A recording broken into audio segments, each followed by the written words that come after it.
na suka bandeko kozonga na Yesu Masia ebelemi esengo na ba oyo nyonso bamibongisi bakozwa lifuti na bango elongo na lisengo na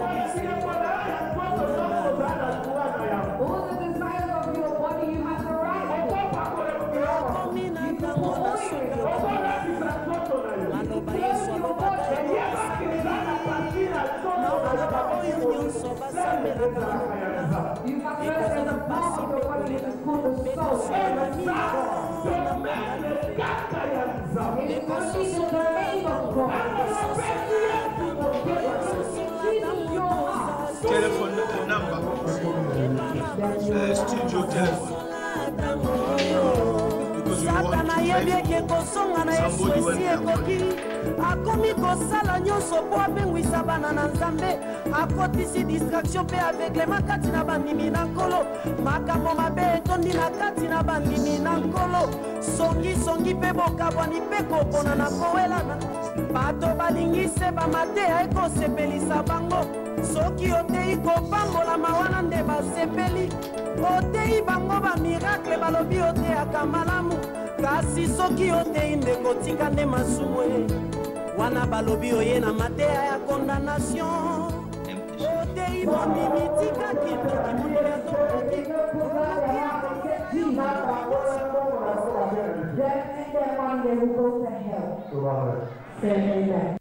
okomi na ntango na suka bandeko kozonga na Yesu Masia ebelemi esengo na ba oyo nyonso bamibongisi bakozwa lifuti na bango elongo na lisengo na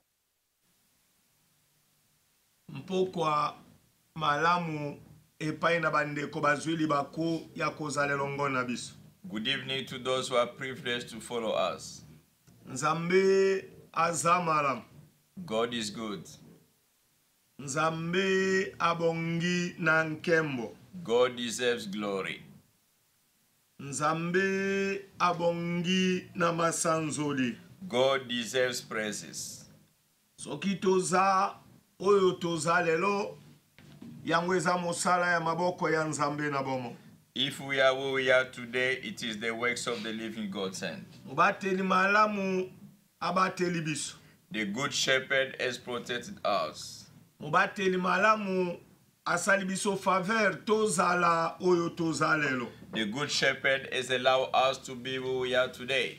Mubateli malamu asali biso ngolu ya kozala liboso na bandako na bino pe bitando na bino. The good shepherd has allowed us to be in front of your screen or your houses. Zambi ezana ba oyo tolamukaki na bango ntongo ya lelo me bazana bomo ite. There are people that will wake up at the same time as we are speaking, they are no longer alive. Ola pambola mama Jolie.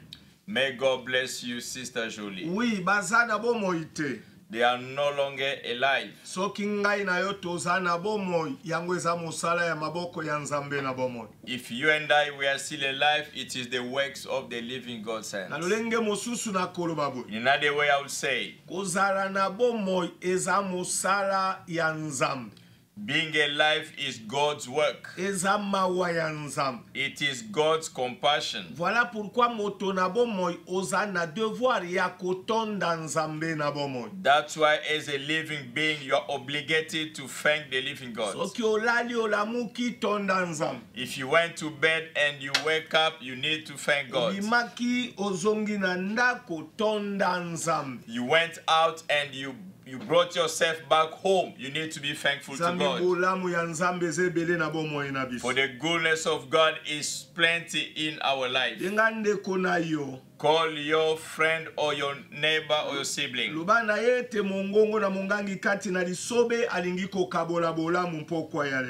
them that the voice of the screamer and the wilderness is about to share the goodness of God now. Oui. Yes. Let us go through the announcement. Communiqué ezali ete tozana club les amis de Jésus. We have got clear friend of Jesus. Ezali sanga ya bayengeben. It is the gathering of the saints. Tobonde la 5h à 6h 21h à 22h. Pray from 5 to 6 a.m. and 9 to 10 p.m. Olingi kobonde le longo na biso benga biso na numero o ezali boso na yo You like to join us, call us by the number that's in front of your screen. You should be connected. Oui, ezo nécessité te otambola na ndako na yo nzambe alandi yo apambola yo. You don't need to go anywhere from the comfort of your house. God has followed you to bless you. Olala na liloba pe olamuka na liloba. You need to sleep and wake up with the word of God. Communiqué ya mibale ezali que chaque lundi pe mercredi de 19h à 20h tozalaka na RMTV. Every Monday and Wednesday from 7 to 8 p.m. we are live on RMTV. Unande sika to kabola kabolam. This is where we share the goodness of God. Lingolanda biso senga biso amina Facebook okolanda biso bisika nyoso zwami. Surely want to follow us. Ask us as a friend on Facebook. You can follow us wherever you are. Et vendredi tozalaka awa de 20h à 21h lolenge boza kolanda biso mpoko ya. On Friday we are live on Faithful TV from 8 to 9 p.m. as you are tuned in today. Oui. Yes. Communiqué Oyelandi eza ete kobanda jeudi prochain intercession veillée de prière pe ba réunion nyonso ekomi kosalema na KLM. The night of vigil as well as the intercession and all others meeting will take place at KLM Ministry. Yo motoyoki yebisande kono ke jeudi soki oye na Seven Sisters okokuta biso te tokomi na Bush Grove. If you come on Thursday at Seven Sisters, you won't see no one there. As we are speaking from next week, you need to follow us at KLM Ministry, Brisk Grove. Oui, alors que na Seven Sisters, esika tozalaki ezaka bureau nanga elongo na studio ya television. What will remain at Seven Sisters is only the Man of God office as well as the studio. Oui, veillé ya turo est tombé le 22.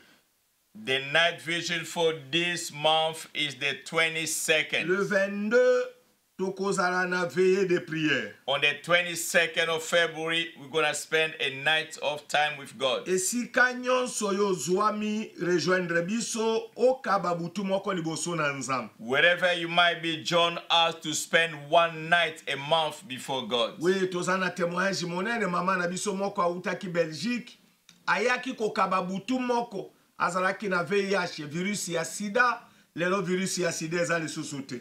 We have got a great testimony. One of our sisters who traveled from Belgium to come to the night vigil. She was suffering about AIDS as we are speaking. That HIV is gone. Akabaki butu moko. She just spent one night. Boye esika ozwami ozana devoir yakobelema. Wherever you are, you need to draw yourself towards God and God will favor you mightily. Le 22 février, tozana veillé. February the 22nd, we have got our night vigil. Oyo ezalaki communiqué. This was the announcement. Tika totanga Biblia tokabola bolamu esikani nzambe akosalela libota ne bolamu. Let us read the Bible to show what God is about to bless us for. Genèse chapitre 3 verset 16 à 19. Genesis chapter 3 verse 16 to 19. Et si matokotanga 1 Jean chapitre 2 verset 1. Then we read the first book of John 2:1. Yebisande ko akomi Jean chapitre 2 1 Jean.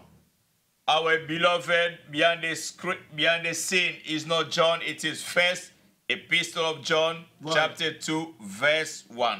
1 Jean. First book of John. Aluka moya kobongisa yango s'il vous plaît. Please, can you rectify? It is not John 2:1, it is first John 2:1. There is a one missing. Merci. Thank you. Zambiso katiki bongo ekozala poko so epai na baba za kolanda biso. Shall this remain, it will be really Merci. Not good for those who are following us. Thank you. Totanga Biblia. Let us read the Bible. Nzambe alobaki na mwasi ete nakobakisa mpasi na yo na kobota okobota bana na mpasi nde okozala na mposa na mobali na onde mpe ye akozala na bokonzi likolo na yo. Verset 17. Alobaki na Adamu ete mpo ete oyoki monoko na mwasi na yo mpe ete osili kolia mbuma na nzete epesaki ngai yo ete okolia yango te mokili elakelami mabe na ntina na yo.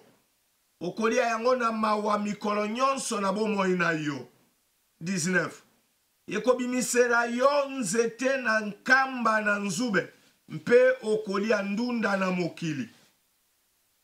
Verset 19. Na milunge na elongi na yo okolia kwanga kino ntango ekozonga yo kati na mabele mpo ete okamata makina yango zambi ozali mputulu mpe okozonga kati na mputulu.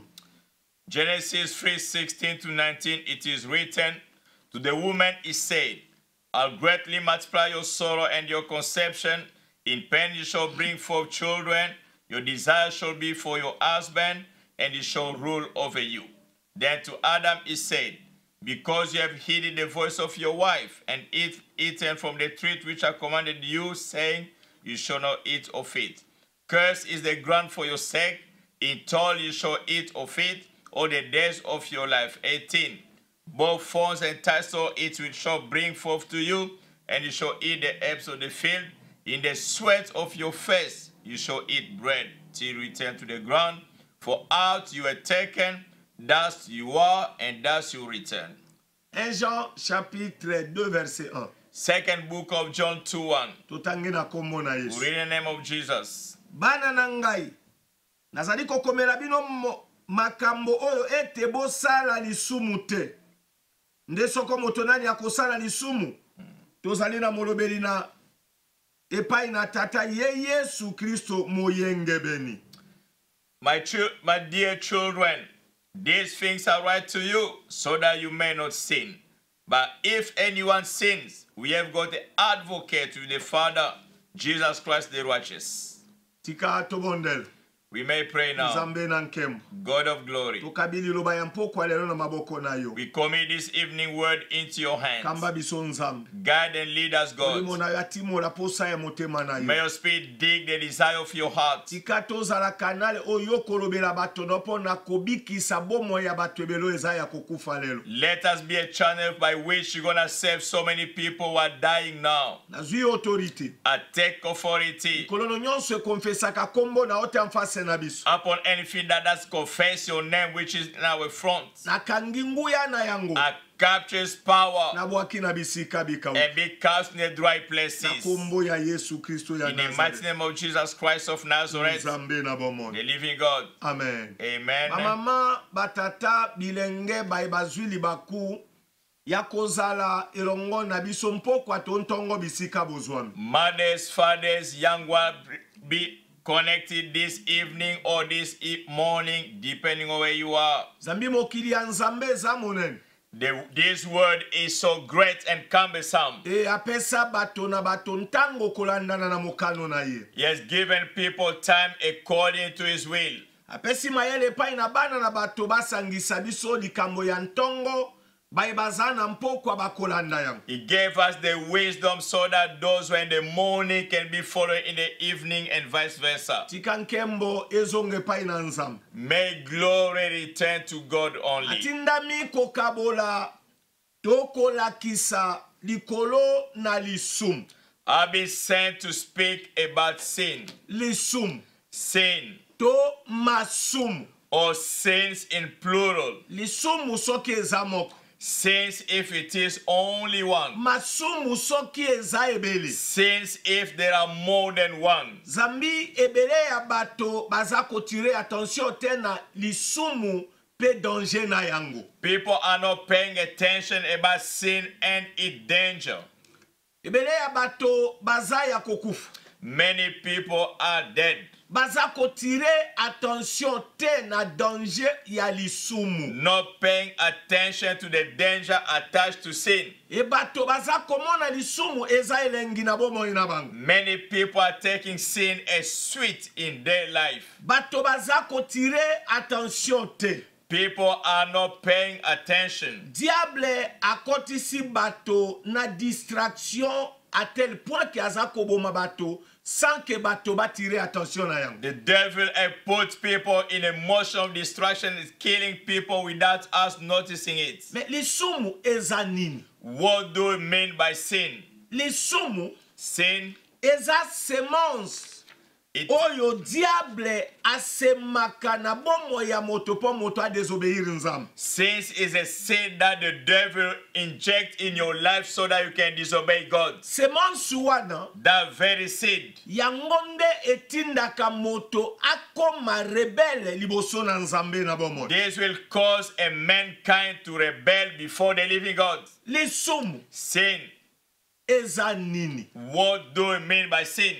Lisumu Sin eza désobéissance na liloba ya mokeli na yo. it is disobedience to the word of your creator. Nabondeli yo. I beg you. Lelo mokili bato baza koluko eza kosepelisa bango. Today people are looking for what is pleasing them. Bato baza na recherche ya mbongo. People are seeking for money. E a cause ya mbongo bato ba décider kosala oyo mitema na bango elingi. Because of money, people have decided to do whatever their heart is telling them to do. Na ningina limbola boy. I would like to explain. A cause ya mbongo Because of money, bato bakoti na ba science occulte. people have gone into occult sciences. A cause ya mbongo Because of money, bato mibali bamisali basi basi bamisali mibali. men have become women and vice versa. A cause ya mbongo Because of money, bato bakoti na baloge po bazwa babongisa nzoto me milimo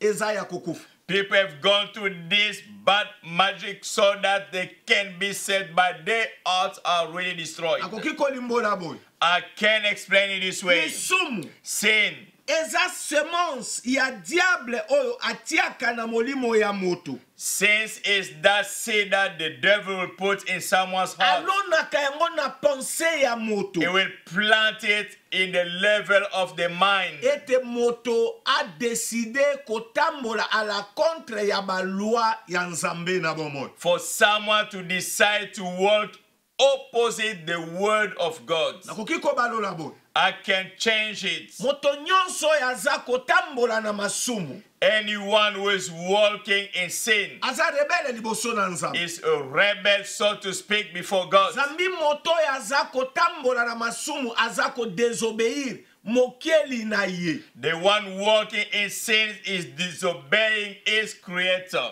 Akoki ko balola na lolenge moto. I can change in a different dimension. Lisumu eza nini? What do we mean by sin? Lisumu eza to elingi koloba boy. Sin simply is this. Elingi koloba moto akei au-delà ya limite oyo nzambe apesa moto. That means the men have transcended beyond the limits or the boundaries God have given you. Moto na bomoi oza na devoir ya koyeba ke toza permis na nyonso te. As a living being, you must understand that we are not permitted to do everything. Moto na bomoi As a man, oza na devoir ya koyeba ete bomoi na yo eza ko dependre na nzambe na bomoi. it is obligatory for you to know that your life is only depend on the life on the living God. Soki bomoi na ezo dependre na nzambe. If your life is depending on God, Elingi koloba oza na devoir ya kotosa ba loi oyo nzambe a établi na royaume na ye. it means you are bound to obey the laws God established in his kingdom. Lisumu Sin, elingi koloba kozanga kotosa nzambe na bomoi. it means the lack of obeying the living God. Ndeko okotela biso numero na ya telefone ya studio parce que tokoki kobondela pona ndeko moko. Beloved, you can put the landline. Maybe someone is in need of a prayer. Lisumu Sin, eza semence malamu te oyo ekreaka problème entre moto na nzambe na bomoi. sin is not a good seed that can jeopardize the relationship between a man and the living God. Zambi kobanda nzambe akela mokili akela yango na ba limite. Since God has created this world, he has got his own boundaries. Na lolenge mosusu nakoki koloba. Another way I could say, Ba loi yango nde ba limite nzambe apesa moto po moto akende au-delà na yango te. Laws are the limits God has given us so that we cannot go beyond that. E ba loi eza na mosala kaka ya ko protéger moto. The laws have got one essence or aim to protect you, Kokebisa bomo ya moto ezwa mabete. so that they can prevent someone's life not to be destroyed. Lisumu ememaka kanda ya nzambe na bomo ya moto. Sins will bring the wrath of God in someone's life. Nayebi te mboka nini oza koyoka. I do not know from which country you are connected from. Adam akelama na bonzambe pe avivanela nga Eden sans lisumu. Adam was created by God and he lived in the Garden of Eden, no sin at all. Tango nyonso Adamu avivanela nga Eden ye moko, All the time Adam was in the Garden of Eden alone, azalaka ko vivre na se ya nkembo ya nzambe. he was living under the glory of God. Gloire ya nzambe ezalaka partage ya bomoi na ye. The glory of God was the portion of his life. Sima ya nzambe kokela Eve. After God creating Eve, Eve a comprendre te ba limite oyo nzambe apesaki bango. Eve didn't comprehend the limit that God gave them. E Eve ayokaki nyoka. And Eve listened to the serpent. Ayokaki Satan. She listened to Satan. E akendeki au-delà ya limite oyo nzambe apesaki ayebe eloko nini ebombami. She went beyond the limit that God gave them so that they might know what was Eden. Nakoki kosunga ndeko moko pokwa ya lelo. I can help one beloved this very evening. Na bomoi na yo oza na devoir ya kokeba na lisumu zambi oyo ebombami nsima na yango ezaliwa. In your life, you need to pay attention with sin, because after that, there is death. Adam akosamaki na mwasi na ye.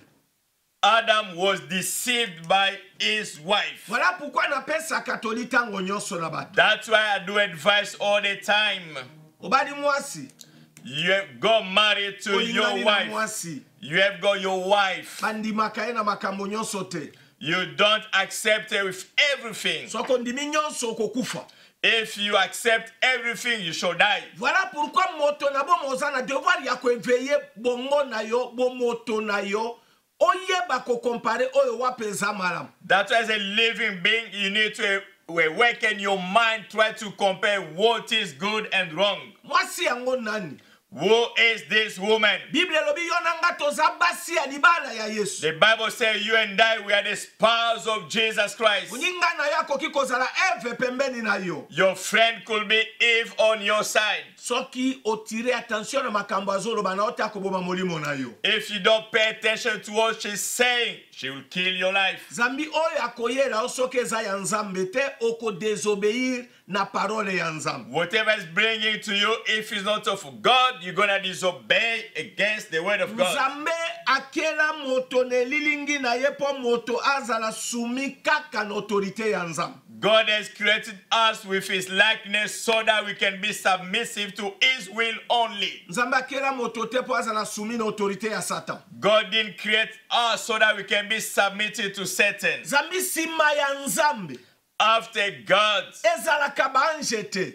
there are no angels. Bible lobi nzambe akela biso ne lilingi na ye. The Bible says God has created us by his likeness. Akela biso ne lilingi na ye. He has created you and I by his likeness. Me Eve ayebaka te gravité ya likambo ya zako kela eloko nini koya. But Eve didn't understand the seriousness of what he was doing, what will come after. Na pesa katoli epai na bato nyonso. I do give advice to everybody Avant loba oui na likambo. before saying yes to any issue. Vérifier likambo wana malamu sino soit eboma yo soit ebikisa yo. Verify, because that can make you live or die. Oza na devoir ya kobeir nzambe koleka moto aza pembeni na yo. You have got the duty to obey God more than the one next to you. Oza na devoir ya kotosa nzambe koleka mwasi na yo. You have got the duty to obey God more than your wife, Koleka mobali na yo. more than your husband. Yango ekosunga bomoi na yo. This will help your life. Makambo na zolo bekoki ko déranger motema na yo. What we are saying can really trouble your Eza heart. ngai te nzambe ndaza ko s'adresser na yo oyeba oyeba valeur na ye aza nani. It is not us, but God talking to you so that you might know how valuable God is. E na nzela oyo okobatela bomoi na yo. By what you are saying, you can protect your life. Oki kolimbona na lolenge mosusu. I might change in a different angle. Moto nyonso oyo akotosaka to akotambolaka na masumu. Anyone who is walking in sin, Moto nyonso oyo asalaka masumu. anyone who practices sin, Bible elobi aza ya nzambe te. the Bible says is not of God. Mokanda ya 1 Jean chapitre 3 verset 8. The book of 1 John chapter 3 verse 8. Elobi ete moto nyonso oyo akosalaka masumu. 1 John 3:8 says anyone who is sinning, Ye oyo akosalaka masumu awuti na Satana. anyone who is sinning is of the devil. Po ete Satana aza kosala masumu longwa na ebandeli ya For mokili. the devil has sinned from the beginning. Loba kobanda na ebandeli ya mokili. From the beginning of the world, Satan aza na mosala mosusu te kaka ya kobuka mibeko ya nzambe. Satan has got no other task but to break the laws of God. Satan aza na mosala kaka ya kodesobéir nzambe. Satan has got one essence just to disobey God. Satan alingi kokufa ye moko te. Satan does want to die alone. Ayebi ete moto nyonso ya tamboli na masumu ye na nzambe bakoki koyokana te. He knows that anyone going into sin, him and God cannot be in that relationship. Voilà pourquoi aza na mosala ya kodétruire bomoi ya bato.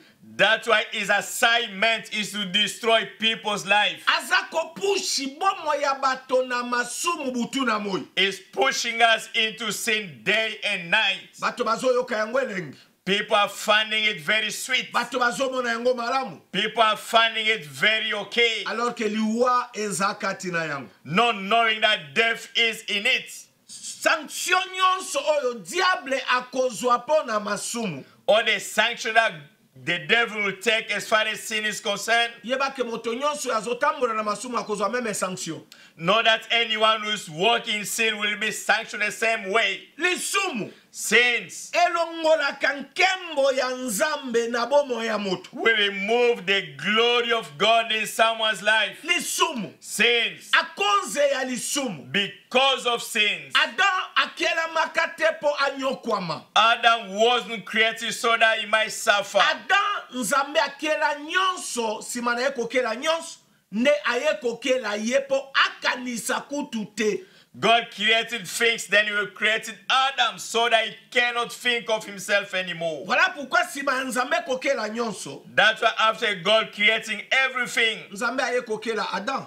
God has come to create Adam. Akeli Adam He created Adam. tango akeli ye alobi nyonso wana eza ya yo vivre kati na ya. When he created him, said, everything is yours. Use it and live in there. Adam azalaka riche. Adam was wealthy. Adam azalaka beni. Adam was blessed. Adam azalaka kovivre na se ya gloire ya nzambe. Adam was living under the glory of God. Nalingi na balona na lolenge mosusu. I can change in a different way. Lisumu Sins eboma bénédiction ya Adam. killed Adam's blessing. Lisumu Sins eboma bénédiction ya Adam. killed Adam's blessing. Alors que na bomo ya moto toza na deux bénédictions. Whereas in someone's life we have got two blessings. Toza na bénédiction spirituelle. We have got spiritual blessing. Toza pe na bénédiction physique. We have got physical blessing as well. Ndenge moko Adam azalaki kovivre na elanga Eden. Same way Adam was living in the Garden of Eden. Bénédiction physique nzambe apesaki ye autorité likolo na nyonso. Physical blessing, God gave him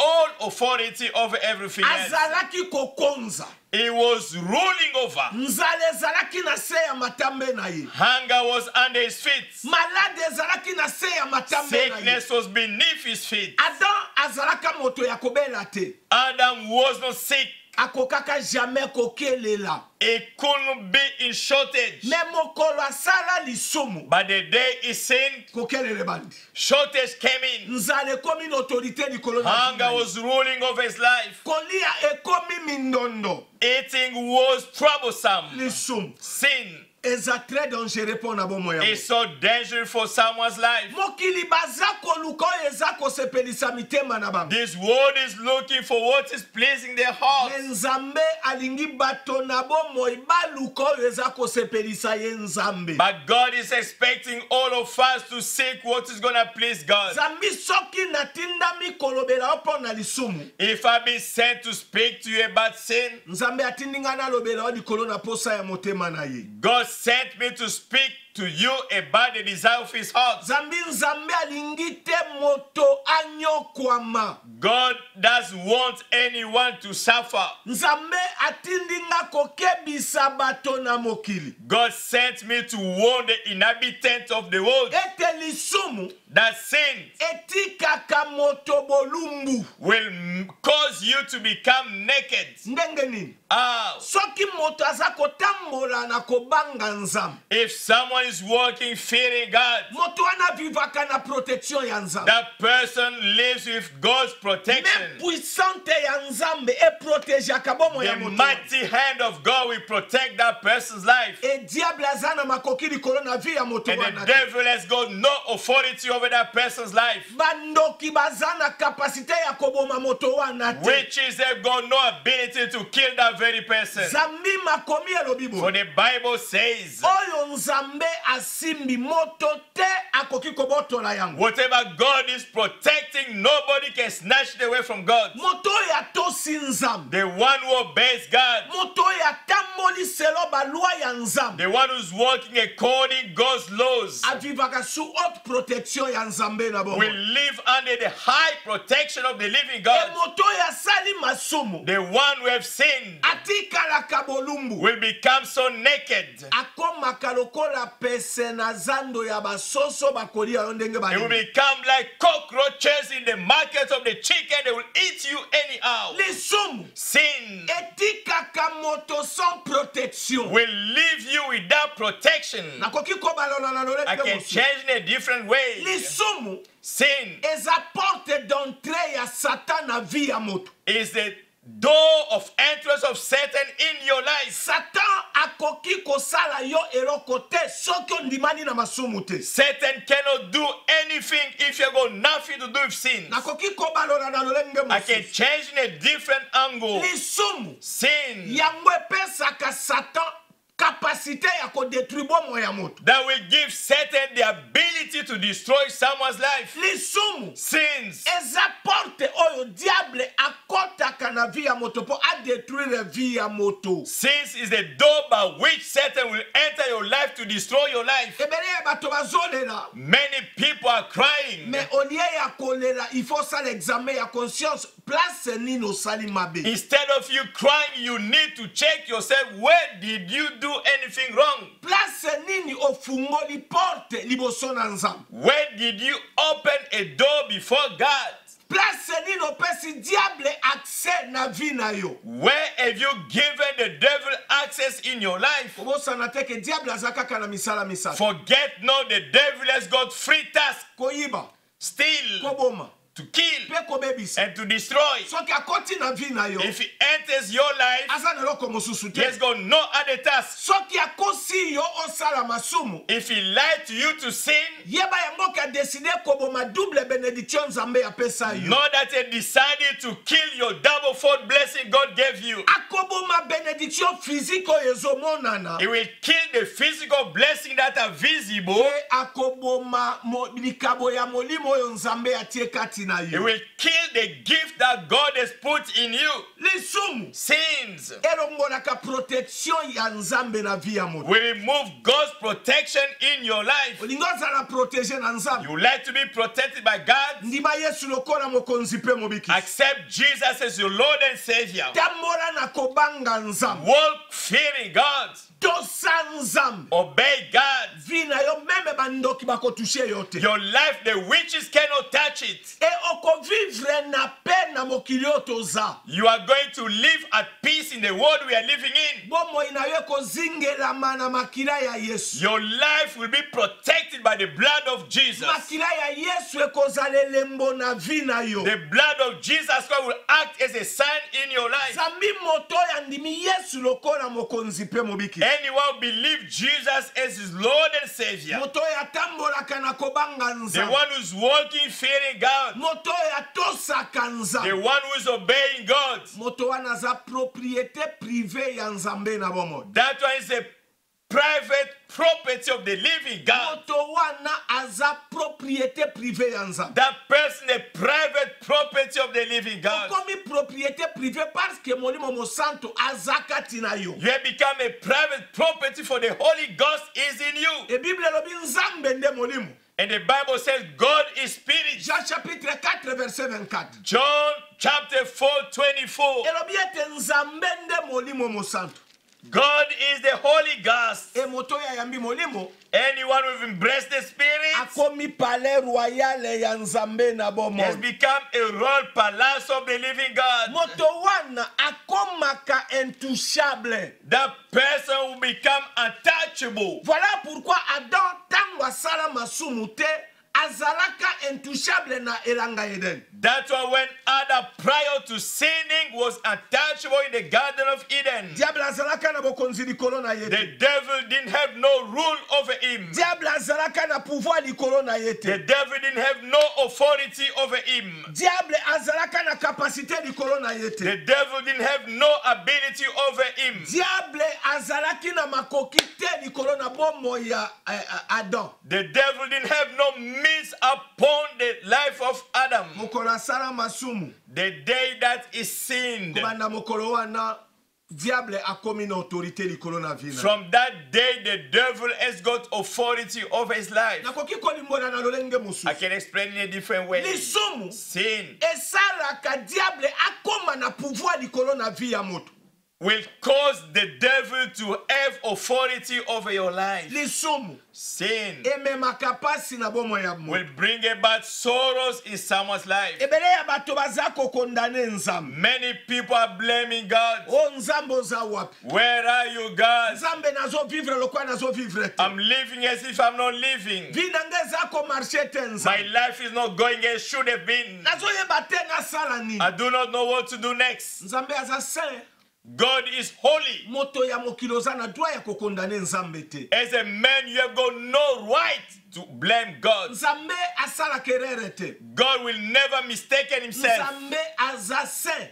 God is holy. 3 fois saint. Holy, holy, holy. Olie okondane nzambe likolo na vie na yo omitala koma ozotambola liboso na nzambe. Instead of you blaming God for your life, you need to check how you are walking with regard to God. Lisumu Sin ememaka pasi na vie ya moto. will bring suffering in someone's life. Nzambe atinda moto moko te na mokili po anyokwama. God didn't send anyone in the world to suffer. Nzambe akela moto te po moto anyokwama. God didn't create anyone to suffer. Soki minyoko ye na vie na yo If sorrows are in your life, eza na devoir ya kotala vie na yo koma ozotikamba yango you liboso na need nzambe. to check your life, how you are conducting yourself before God. Soki omoni ete oza kotambola malamu If you see that you are walking uprightly eke pasi ekoti na vie na yo and suffering has visited your life, kobanga te oyo wana eza nde komekama. fear not, that is what we are calling trial. Esima ya komekama bolamu ya nzambe kokule na vie na yo. After you being tested, the goodness of God will flow in your life. Lisumu Sin ememaka malédiction na vie ya moto. will bring curse in someone's life. Tango nzambe akela Adamu When God created Adam, nzambe akelaka ye na malédiction te. he didn't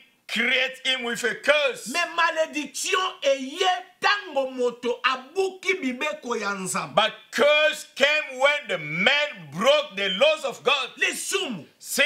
lisumu Sin. lisumu ezelengi. Sin is so sweet. Mes chers frères et sœurs, My dear brethren, soki okembi na lisumu te okosutuka deja ozolela. if you don't pay attention to sin, you're going to be surprised you are crying. Mpona nini? Why? Oui, allô?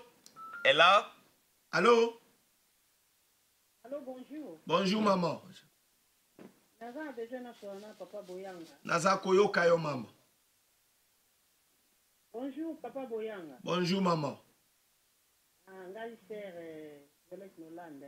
Merci. Boni oza malam maman. Toza bien na bengi po bondela po na biso. Olingi nzambe asalelo nini? Atia kimia kati na biso, kati na ndako oyo omuntu toza na mwa ba problème amisi. Ondimi Yesu aza capable kopesa yo kimia. Do you believe Jesus is able to give you peace? Tika to bondela. Let us pray.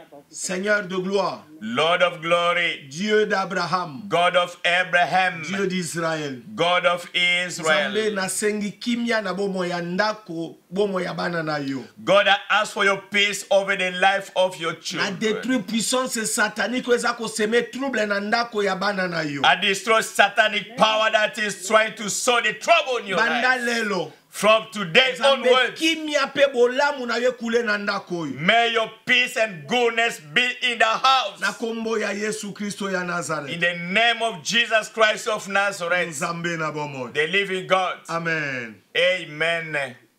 Lisumu. Sin Ememaka mawa na vi ya moto. will bring sadness in someone's life. Lisumu. Sin. Lisumu. Sin. Na lolenga mosusu na koloba. Another way I would say, Moto nyonso ya ndimi Yesu lokola mokonzi pe mobikisi. anyone who believes Jesus is Lord and Savior, Likambo ya liboso komona na bomo ya moto wana kimia ezali. firstly, you are going to see peace in that person's life. Likambo ya mibale na bomo ya moto wana esengo ezali. Secondly, there is joy in that person's life. Soki moto atamboli na masumu, If someone walks in sin, esengo ekimaka ye. that joy will dissipate. Kimia ekimaka That ye. peace will vanish. Lisumu Sin elongolaka esengo na bomo ya moto. eradicate joy in someone's life. Adam azalaka na joie ya kosakana te nelanga Eden. Adam was so joyful without measure in the Garden of Eden. Lisumu Sin ememaka mitungisi na bomo ya moto. will bring sorrows and suffering in someone's life. Esengeli kokeba na lisumu. You are supposed to be aware of sin. Nzambe akela yo te po onyokwama. God did not create you to suffer. Sala examen ya conscience.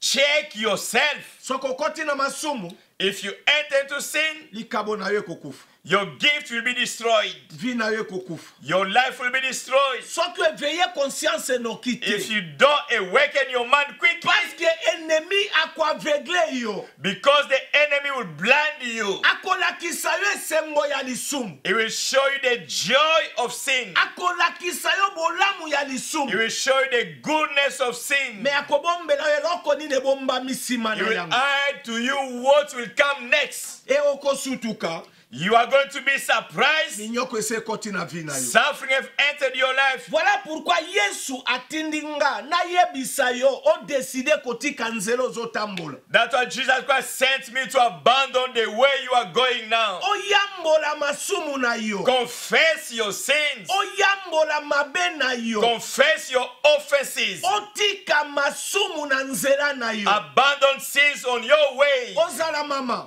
Being a mother, Ozala tata. even a father, Ozala elenge. even a young one, Ozala pasteur. being a pastor, Ozala even évangéliste. an evangelist, Ozala docteur even comme a prophète. doctor, a prophet, Ozala docteur. even a doctor. Lisumu ebomaka bomo ya moto. Sin will kill someone's life. Lisumu Sin ememaka kufa na vi ya moto. will bring death in someone's life. Nakoki koloba na lolenge mosusu. I can say in a different way. Lisumu Sin eza virus. is a virus, Eza poison. is a poison Oyo diable amebaka na bomo ya moto po na koboma moto. that the devil will bring in your life so that he can kill you. Satan ayebaka ke moyen moko na koki ko détruire Adam eza kaka lisumu. Satan knew that there's only one way I can destroy Adam. It is by Satan sin. ayebaki Satan foreknew ke soki moto a désobéir parole ya if Nzambe, someone disobeyed the word of God, makambo Nzambe asalanga Nzambe akosala pe ye. what God has done to me will do that person. Parce que Satan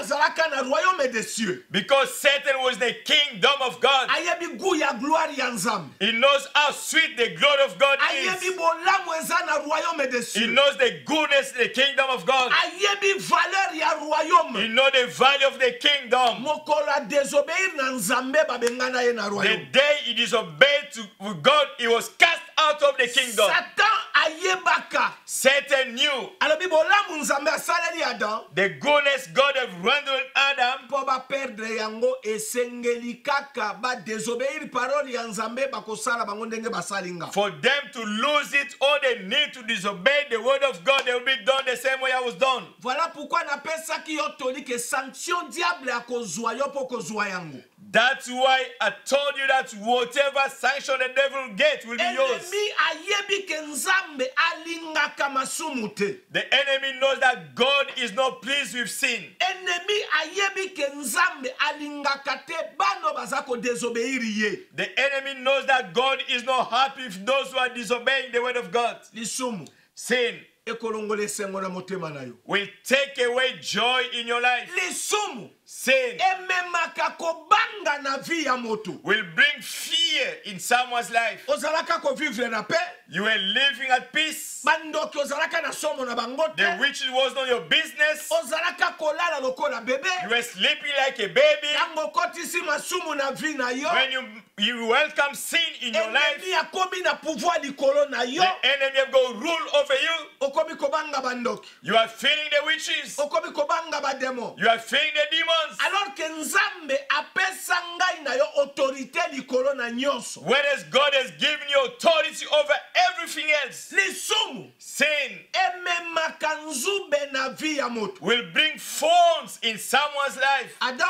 Adam, Tango atambolaki na boyengebe na bange loko. when he was walking in righteousness, he feared nothing. Azalaki kosolola na nzambe. He was speaking to God Lokola baninga. as friends. Soki nzambe abengi ye. If God calls him, Azalaka na joie ya kokende vers nzambe. he was joyful to go towards God. Lisumu Sins elongolaka moto liboso ya nzambe. will remove someone from God. Lisumu Sin eza barriere monene oyo ekabolaka moto na nzambe. is a great barrier that will split you with God. Nakoki koloba na lolenge mosumu. I can say in a different way. Lisumu Sin eyampeshaka nzambe atambola na moto. will prevent God to walk with someone. Lisumu Sin. Lisumu Sin. oza koyoka biso na mboka nini? Which country are you connected from? Kochange chaîne te po nzambe nde alingi abikisa yo. Don't change the channel, for God is about to save you. Lisumu Sin ekoboma do nzambe apesa yo. will kill the gift God gave you. Nzambe atindi nga oeveye conscience na yo. God sent me to awaken your mind. Nzambe koyambola nde nkisi oyo ebikisaka molimo ya moto. Confession is that remedy that will save your soul. Lisumu Sin. le péché. Sin. Lelo koyoka te bazolobela yango. Today it is not well spoken No about. balobelaka yango te. They don't speak about it. Bayene evangile ya kozipa bana na nzambe sur la prospérité. They brought the gospel of prosperity. Prospérité bandi na kobanga nzambe. Prosperity starts from fearing God. Clé ya prospérité. The key to prosperity, Ndeko tosa nzambe. it is obeying God. Soki otosi nzambe. If you obey God, Olamu oyo nzambe apesaka Adam elanga Eden ezakati na Yesu Masiya. the goodness God gave to Adam in the Garden of Eden is in Jesus Christ. Olamu wana okolia yango na pete. You will take care of it with easiness. Lisumu Sins ememaka nzube na vie ya moto. will bring thorns in someone's life. Oyebi bien soko nyati nzube You know, if you stamp on the thorns, pasi esalaka. it is so awkward. Okomona ke vie na yo You take your life, oza kotourne a rond. you are going around the circle. Ozobunda me solution ezate. You are fighting without a veil. Parce que moto ya sali masumu aza emprisonnier na Satan. Because the one who is saying has been jailed by Satan. Oza prisonnier. You are a jailer. Mokili bakomo na yo na costume. The people will see you with a nice suit. mokili bakoki komona yo na bilamba ya kitoko. People will see you with a nice garment. Bakomona yo zorule na motuka. Driving a nice state of car. Melola bamona kayo za un prisonnier na Satan. But heaven consider you are jailed by Satan. Lisumu Sin e emprisonaka vie ya moto. will put you in jail. Moto ya za na prison. The one who is in jail, Aza na droit ya liberté te. he has got no freedom. Aza na droit ya kimia te. He has got no right to peace. Parce que pensée ya moto wana eza traumatisé chaque jour. Because manly speaking, that person is traumatized on a daily basis. Sin. Lisumu Sin eza trop dangereux pour na bomo ya. is very dangerous for each one's life. Ekokabola yo na nzambe. It will split you with God. Adamu akoma kobanga. Adam was fearing. Oui, allô? Hello? Good Hello? evening. Allô? Yeah, is this the live studio, yeah? Yes, please. Yes. Okay. Is what I'm watching on the TV right now live? Yes. Yes, you are live, sir. Okay, wonderful, wonderful. I just have a question. You know, I was just wondering, what is your perception in regards to what does Jesus look like? Because you know, you go to church, you see a picture of Jesus. I was wondering if you could show me a picture of Jesus on your tablet. I'm just curious to see a picture. Ok, donc Is that possible? ya komona elongi ya Yesu soki pe yokola sango na tablette na yo. De elongi ya Yesu. Yesu aza molimo. Jesus Christ is spirit, sir. Yesu aza na photo te oyo tokoki kolakisa yo. Jesus Christ has got no photos for which we can show you. Yesu nde liloba na bomoi. Jesus Christ is the living word. Yesu nde molimo mosantu. Jesus Christ is the Holy Spirit. On your tablet, you should show me a picture.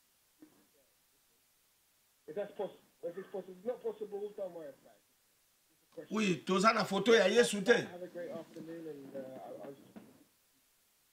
and Thank you, sir. So hopefully we did answer. Thank you.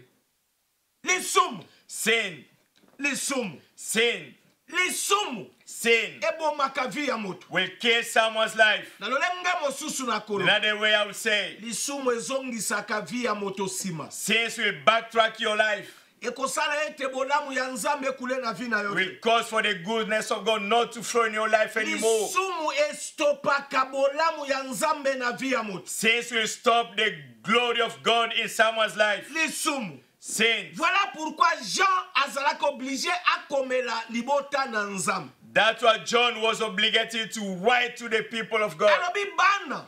My little children, Pardon bosala lisumu te. do not sin, I plead to you. Bana bosala lisumu te. Children, do not sin. Parce que lisumu eza trop dangereux na vie ya moto. Because sin is very dangerous in someone's life. Lisumu. Sin, Lisumu. sin Ememaka pasi na vie ya moto. will bring difficulties in someone's life. Voilà pourquoi Nzambe azalaka obligé atinda Yesu komema masumu ya mokili. That's why God was obligated to send Jesus Christ to carry the burden of the old world. Nzambe apesi moto chance.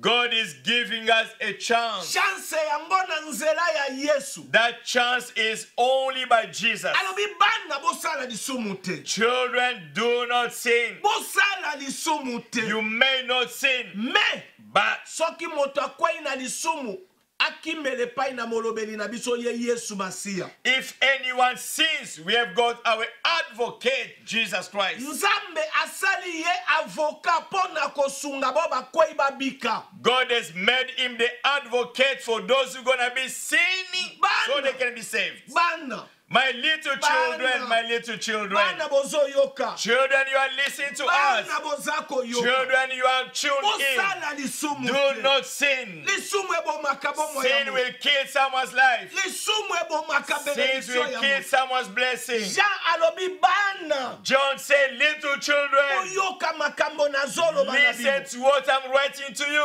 Lisumu eza trop dangereux na vie ya moto. Sin is very dangerous in someone's life. Tango ozosala yango When you are doing it, oza à l'aise, you are at ease. okosutuka kosutuka. You are going to be surprised. Adam asutuka. Adam was surprised. Asutuka. He was astonished. Et asutuka mabese komelia. He was surprised, but evilness was in him Lesumu. already.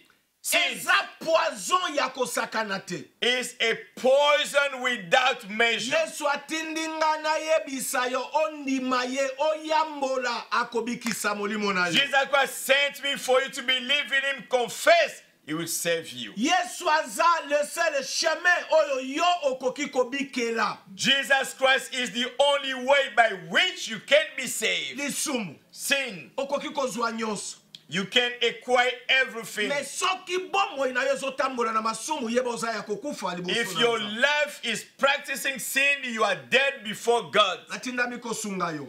I've been sent to help you Ete out. yo moto kweyaki na masumu Yesu aza molobeli na yo. You've fallen into sin. Jesus Christ is your advocate. Yesu aza capable kobikisa yo pokwa ya lelo. Jesus is able to save you this very evening. Yango liloba tindaki pokwa ya lelo epai na This yo. is the word is sent to you this evening. Alingi na bondela pona ndeko moko. I would like to pray for one beloved. Oyo kweyaki na lisumu Nzambe asunga yo. You have fallen into sin. May God save you. Oyo za malade Nzambe abikisa yo. Those who are sick, may God heal you. Oza na probleme Nzambe asunga yo. You have got issue, may God resolve it. Tika tobondela. We may pray now. Seigneur de gloire. Lord of glory, Dieu d'Abraham. God of Abraham, Asengi faveur epa na bo bakweyaki na masumu. ask favor to those who have fallen into sin. Limbisa bango. Forgive them. Limbisa mabe na bango. Forgive the trespasses. Déclarer guérison epa na bato nyonso baza na malade pokwa ya I lelo. declare healing to all those who are sick this evening. Na déclarer solution na ba problème nyonso etungisaki bomo ya bana na I yo. declare solution to all the troubles of the life of your Na children. pamboli bomo ya bo nyonso balandaki biso pokwa ya I lelo. bless the life of those who are alive this evening. Pesa bana na o makasi ya kolonga masumu. Grant your children the endeavor to overcome sin. Pesa biso motema ya kobanga yo Nzambe. Grant us the heart to fear you, O Na God. kombo ya Yesu Kristo ya In Nazareth. the name of Jesus Christ of Nazareth, Nzambe na bomoyi. the living God. Amen. Amen.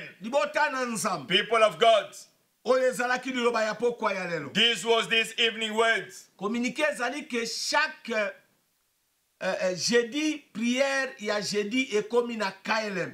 Every Thursday, the intercession is long and 7 sisters in Brisk Grove, Esika culte na biso ezalaka chaque dimanche. where we gather every Sunday. Tika Nzambe apambola bo balandaki biso. May God bless all our viewers. Ezala veille ekomi na KLM. If night vigil is in Brisk Grove Tika now, Nzambe apambola ministère ya résurrection. may God bless Resurrection Ministry. Nzambe apambola club les amis de May Jésus. God bless Clear Friend of Jesus. Tika Nzambe apambola ndeko na ngai May Peter. God bless the men of God. Nzambe apambola ndeko azalaki na technique. May God bless those who are behind the scenes. Soki Yesu ya Nazareth azongi te kokamata bayenge beni na ebiso na bino tokutani vendredi na même heure même chaîne. If Jesus Christ doesn't come, you and I, we should meet next Friday, same time, same channel. Mais soki Yesu azongi kokamata bayenge beni na ye. If Jesus Christ comes to collect the righteous people, Biso na bino tokutani na paradis. you and I, we should meet in paradise. Oyo ezalaki mongongo na mongangi kati na This was liso. the voice of the scream in the wilderness. Nzambe apambola moko. May na God moko. bless all of you. Bye. okomi na ntango na suka bandeko kozonga na Yesu Masiya ebelemi esengo na baoyo nyonso bamibongisi bakozwa lifuti na bango elongo na Yesu lisengo na lisengo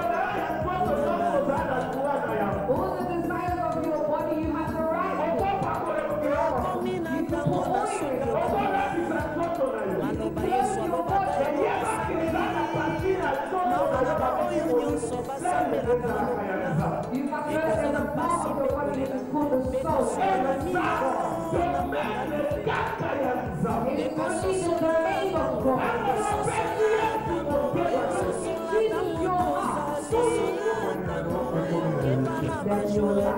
sosola bango Satan ayebi eke kosonga na Yesu esi ekoki akomi